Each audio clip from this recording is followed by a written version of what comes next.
All right, guys, we are live and welcome to Powerpreneur Show. Powerpreneur Show is through me and McCoy. We do this LinkedIn live show because our goal is to show how entrepreneurs can be successful only through reinventing themselves over and over. And me and McCoy, we are crazy gung-ho entrepreneurs who are so committed to that life of freedom, abundance, and we are into health and wellness, and that's where it all starts. So we're attracting our tribe, and that's why we have Fernando today, who is big, avid, I would say, promoter of freedom, because that's what his school is called. So Fernando comes from real estate background, where he has created passive incomes for himself, and he survived on that for a good 10 years, where he rehabbed and rented the homes that he bought and then kept doing it and had lots of homes where all his income came from rental. And then COVID happened, so he has revamped, and now he is a life coach, a happiness coach, a dating coach, and then he's also building real estate on the side. So welcome, Fernando. He is Brazilian by ethnicity, so that is amazing. I am all about bringing multicultural entrepreneurs on board, seeing from a different perspective, right, Fernando? So that's our little intro for Fernando, and let's get started, McCoy. Yeah, let's do it. So I'm going to go ahead and just throw out the first question and let's get it started. So Mansi gave this wonderful introduction, but Fernando, please shed some more light about who you are and what you do and who you serve so that the audience can get a better and clear understanding of that. Sure. Thank you, McCoy. Thank you, Dr. Mansi. Hi, everyone. How are you doing? Hope you're doing amazing. My name is Fernando Lopes, and very happy to be here. Born and raised in Brazil, moved to the US at age of 17, learned English, Spanish, still learning English. And, 20 plus years later, I'm now, coming to you live here in this interview. And it's been very humbling. It's been a process of surrender and overcoming fear after fear after fear. The first one being going to a country where I didn't know the language, going to a country where I had no money. So my father had to borrow money to pay for my 6 months of my tuition. And my promise to my father is if he could pay for the 6 months, which he didn't have the money, he had to borrow it, I, in 6 months, would start sending money back. And so coming to this country, the U.S., I decided I had to make some sacrifices. So it was me plus 14 high school friends that we all finished high school, and they were going to the U.S. because it was easier to get into a college in the U.S. than in Brazil. In Brazil, the best colleges are free, and to get into those colleges is like 1 in 10,000. So our grades were not, looking that, like we could be that 1 in 10,000. So I followed a group of students, friends that thought, you know what, I should follow them because their parents are doing well financially. And I was the only one in the bunch that probably didn't come from or didn't have parents that were doing well financially. My parents were doing very well when it comes to community service. My father has been a preacher since I was born. My mom, someone that used to teach the Bible to children. So I saw my father helping a lot of people, my mother as well. However, most of the people I grew up with they had a lot of love, a lot of community, a lot of play, laughter. And then I realized that there was a thing called that, say financial abundance. I didn't know that until I was maybe 14 years old. I didn't know there was a possibility. And at 14 years old, I went to boarding school. And in that boarding school is where just like my father had gone to a boarding school for high school, that was a Christian, a Seventh-day Adventist boarding school, he wanted the same for me. And I was lucky enough that he got a bunch of discounts that I didn't have to work. Meaning most people in that school, in that boarding school, had to work in exchange for to live there and eat and get schooling. I didn't have to. So it felt like I was part of the kids that were, in financially wealthy, but I was not. But hanging out with them started allowing me to hear the conversation, see how there's not much difference there, except that their parents were doing something a little different. It was not, and I met their parents. I would go some break leaves. Break leaves are like, say, spring break, when people would go to, usually back home. Instead of going back home, I would go to someone's house to experience how they were living. Wow. And yeah. You opened up your mind to what is it that they're doing different. Yeah. Yeah. And I realized the parents, the jokes were similar. The conversation was similar. It just seemed like they just chose to be like wealthy or to have, it was not, it didn't seem like there was a secret. I think their mindset was more, I would say, accepting to money. Like money is not some root cause to all the evil. They're thinking money is abundance, and that's a vibration you carry, right? And more that you carry that vibration, it comes to you. Yeah, exactly. And yeah, so that changed. I chose to then start changing and go, okay, I'm just gonna follow whatever my friends are doing. And then, so when we're nearing the end of high school, and they were talking about going to the U.S. or Bolivia or Argentina, was one of the three. And Bolivia and Argentina, they were thinking, it's easy to get into medical school there. Or the U.S., where it's easy to get into any type of school. So I followed them, but 2 weeks later, realized that, you know what? If I keep sitting with my Brazilian friends at the cafeteria or hanging out between classes in the U.S., in Maryland, I'm not going to be practicing English, and I need to start learning English so I can get a job, start sending money back to my father so he could pay the loan back. So I had to tell my friends, hey guys, I'm not going to sit with you anymore in the cafeteria so that I can practice English. Most of them had already some understanding of English. Some already spoke English. So I'm like, look, I need to catch up. So they're like, yeah, we understand. Do what you got to do. I'll just say hi, how are you? And then just, in passing. But I started, like just hanging out with my roommate and the new American friends. And it 20 years later, 20 plus years later, I'm now realizing, man, I stopped hanging out with the Brazilians, and in the last year or so, I started making some conscious effort to, hey, I'm Brazilian. I need to hang out with Brazilians. So now I'm part of a Brazilian community here locally. We go dancing at least once a month, the Brazilian dance of forró. Met a lot of Brazilians through soccer, playing soccer. So that's a little bit about me. Wow. What a powerful story of how you came to the country.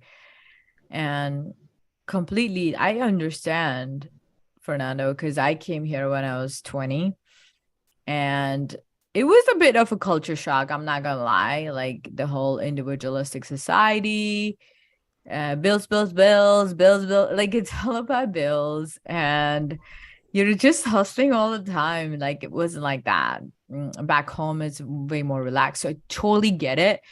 But, I jumped right into it. I got my first job right after moving in a month. And if my mentor here is ever going to listen to this, she's actually on LinkedIn.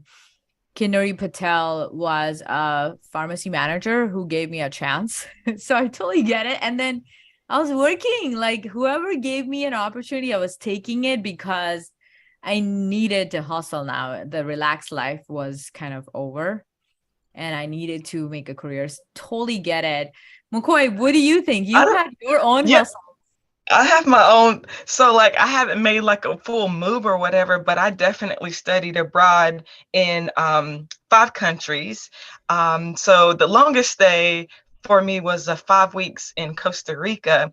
So even though I don't relate on a full spectrum, but I definitely can relate to just full immersion in a different language, having to navigate and figure things out kind of on your own. So I definitely kudos to you, because that's definitely not easy. And you had definitely found a way to literally go from 0 to 100 on your own. And I definitely respect your journey, because I can relate on a small scale. And even that was a big a transition for me as well. And then, like, like even in America, we learn like Mexican Spanish, for example.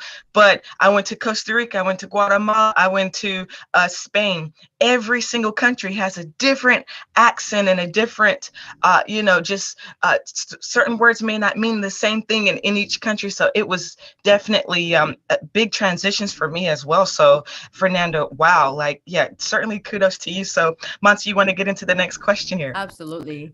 So Fernando, talk to us briefly about your real estate journey, how you made that happen and how you created the passive incomes for yourself, and then leading to now the Daily School of Freedom and what that can do for people, and why did you create that, right? A lot of questions in one, but you got the floor now for the next few minutes. Absolutely.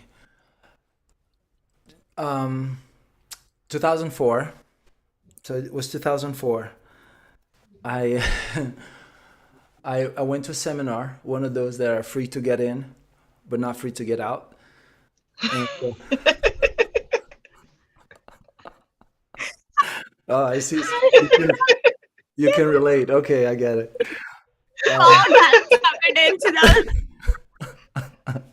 that. And I Fine. $20,000 in credit card charges later, I had purchased a 1 year mentorship program on how to buy houses, no money down. And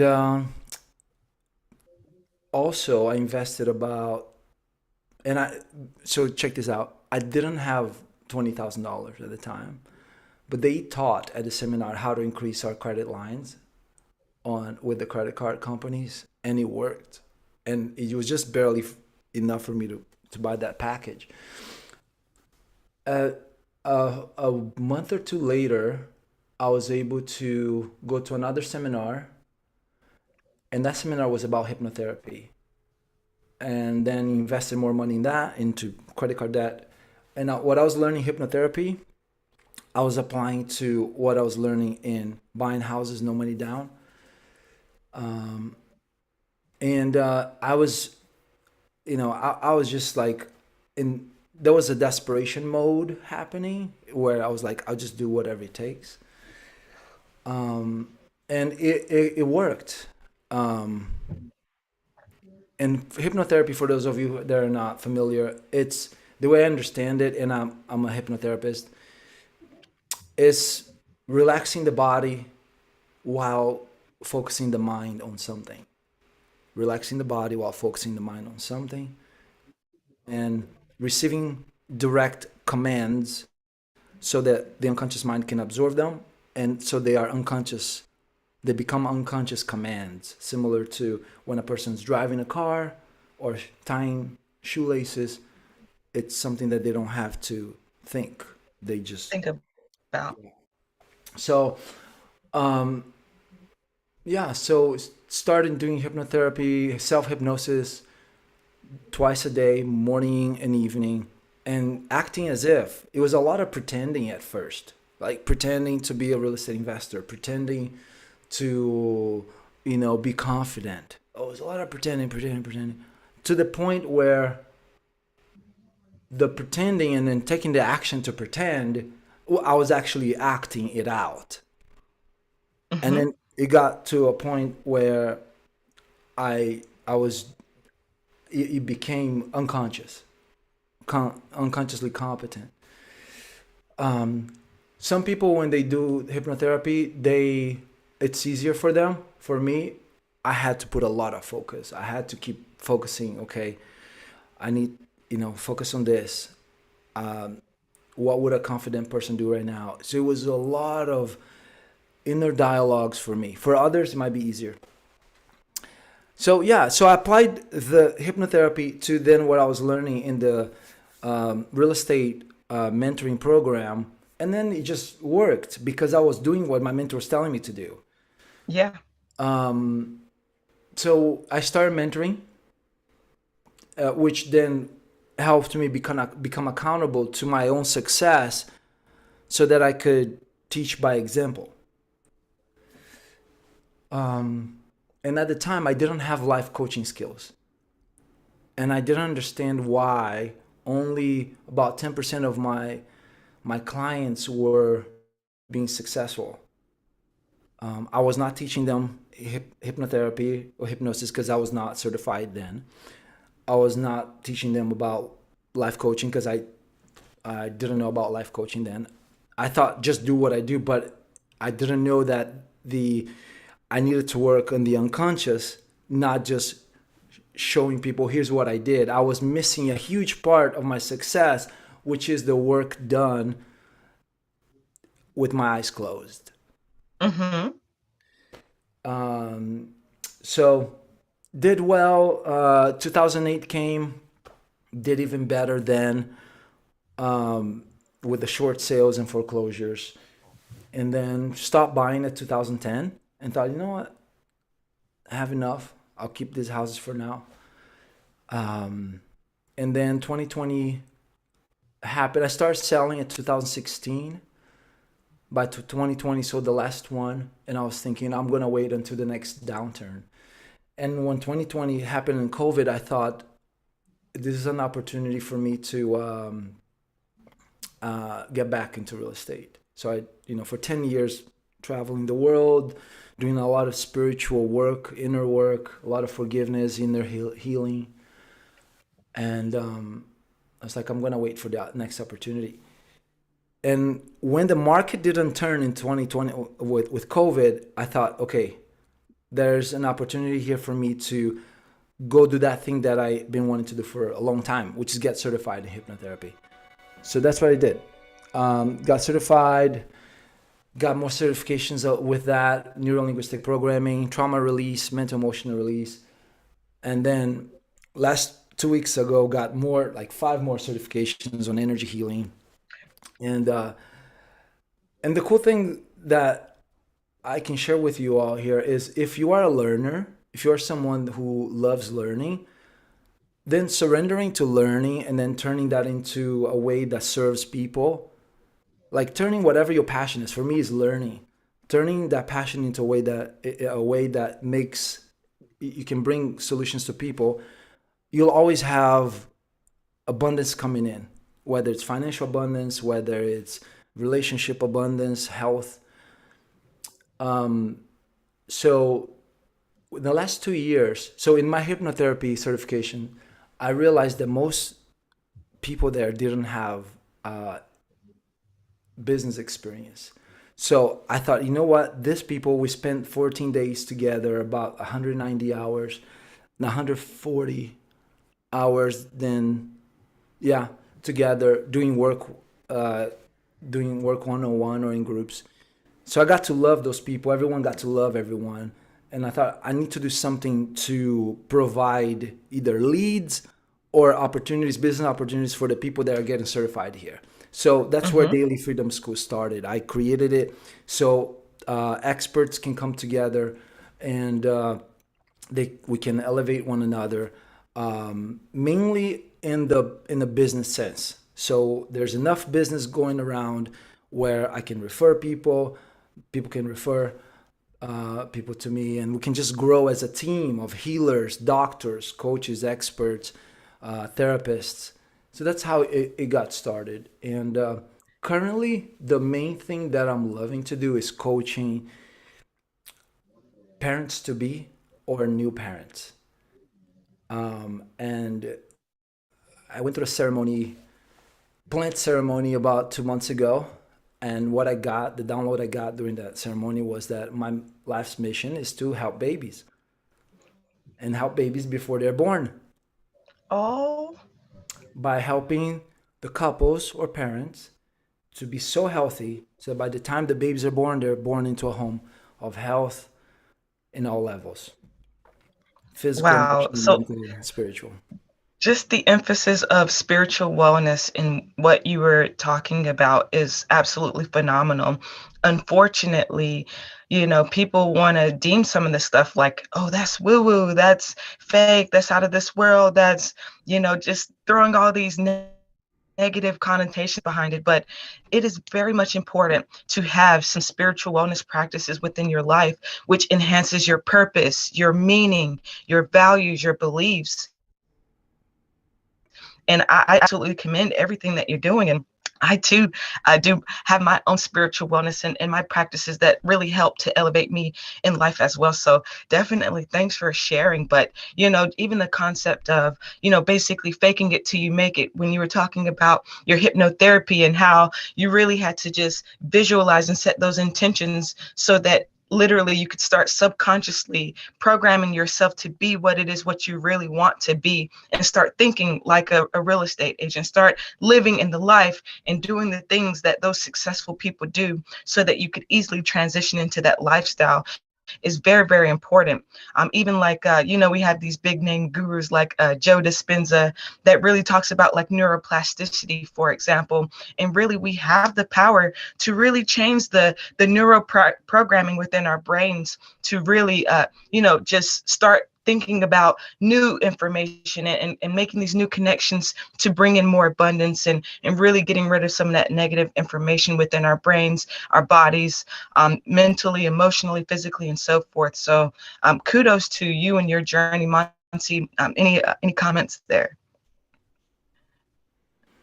Well, Fernando is a powerhouse on showing how you can really fake it till you make it, and he's being open about it, right? Like, he invested the money he didn't have. He created a life of freedom and passive income through working hard actively, and like basically all the things that we talk about now. Fernando is a full-time entrepreneur who can keep thriving because he knows how to create something big from nothing.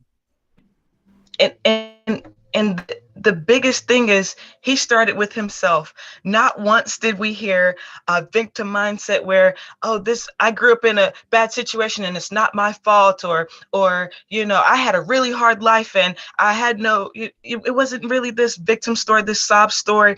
He talked about how he made things happen with what he had. And man, dude, that's awesome. That's really, really awesome. Thank you. Yeah. Something that's coming up. It's a story. When I was 19, I had my first business, which was catering, having food trucks that would go to construction sites and sell food. So I had my first one. I started it by working for someone. So bought the first one, 19, and I had my life threatened by my former boss, who I attempted, because he didn't want to have me having my own business. Even though I went after construction sites that he was not going, or no one was going, because either they were too far or they were too small. And I had that conversation with him. Hey, let's, how about having a second truck there for this other jobs? I don't have the time. And he goes, no, they're too small, they're too far, just stick to the bigger ones.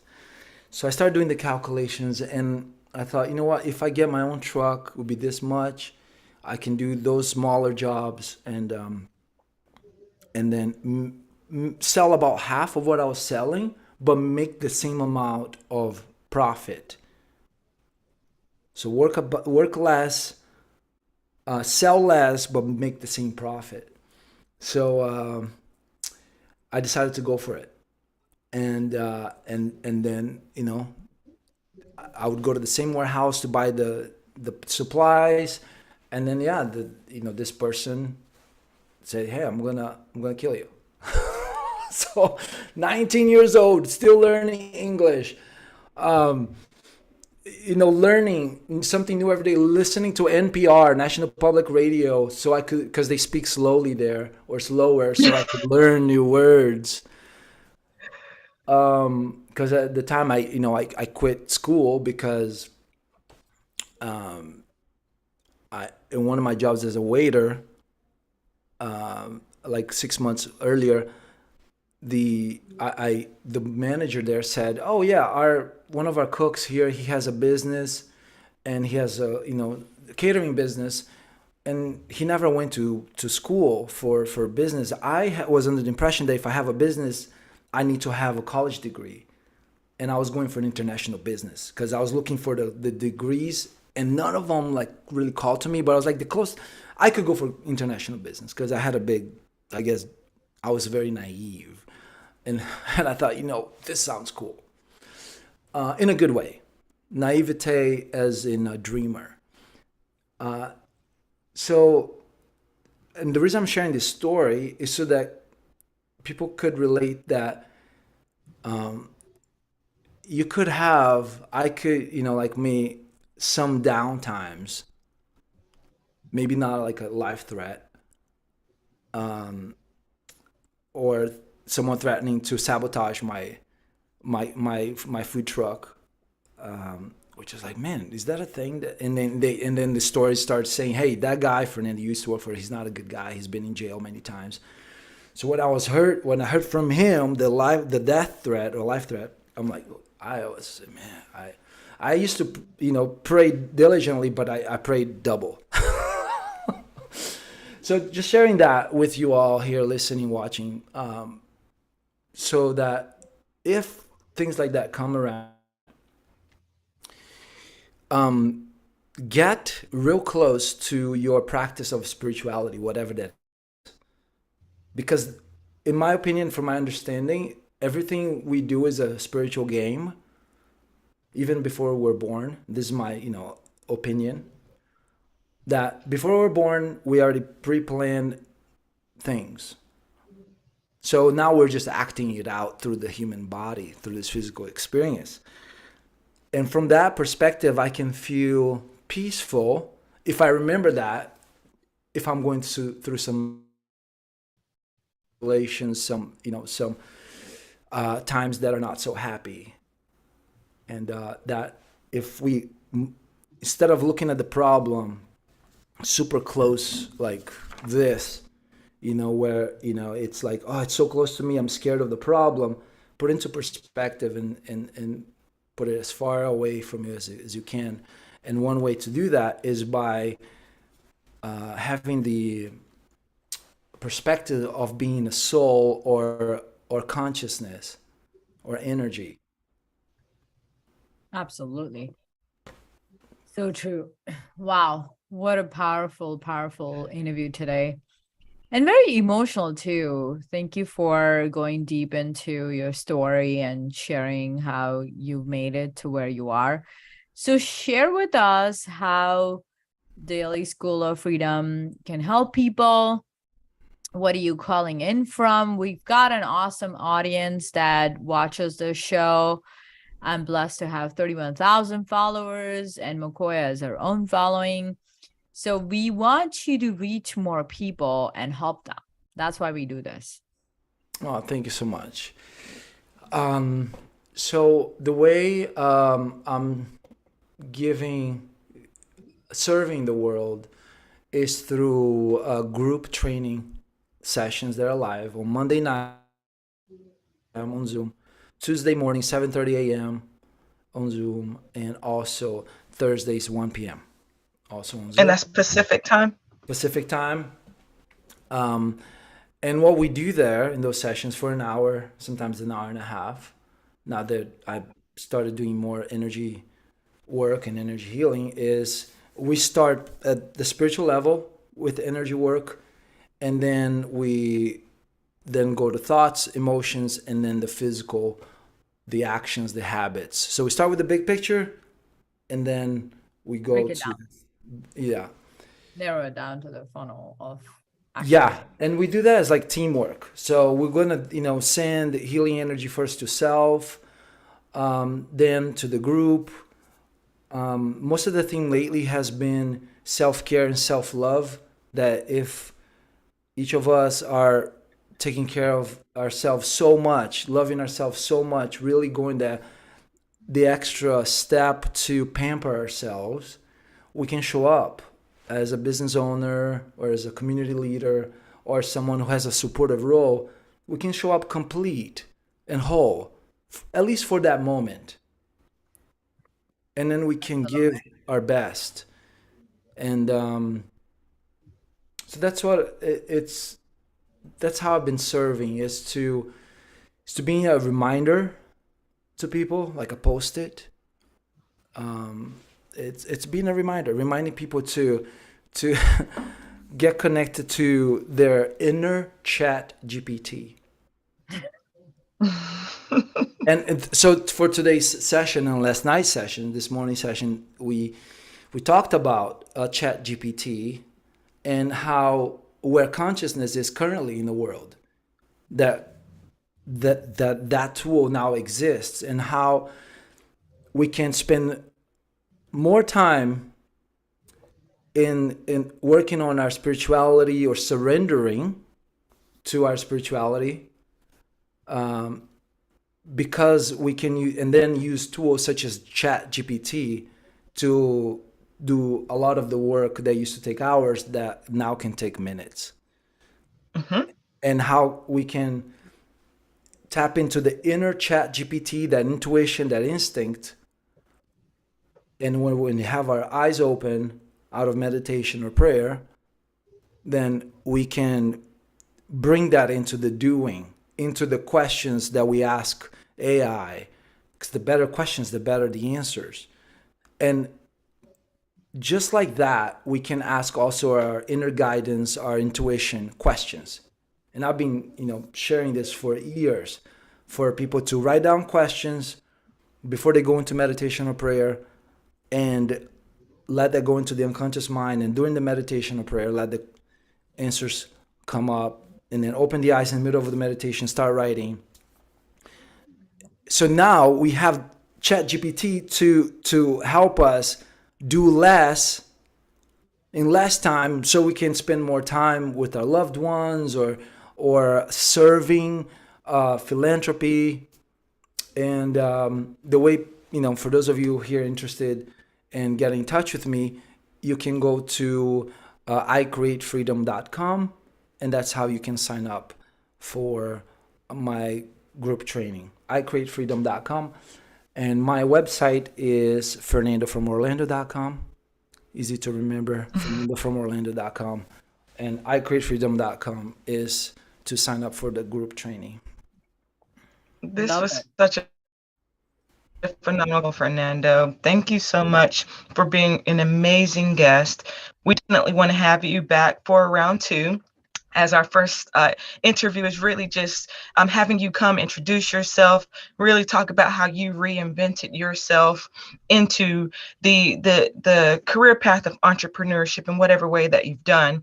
You are absolutely an amazing individual. Even just talking about, the simple concept of how you responded versus reacting, with the food truck issue, right? That's so important.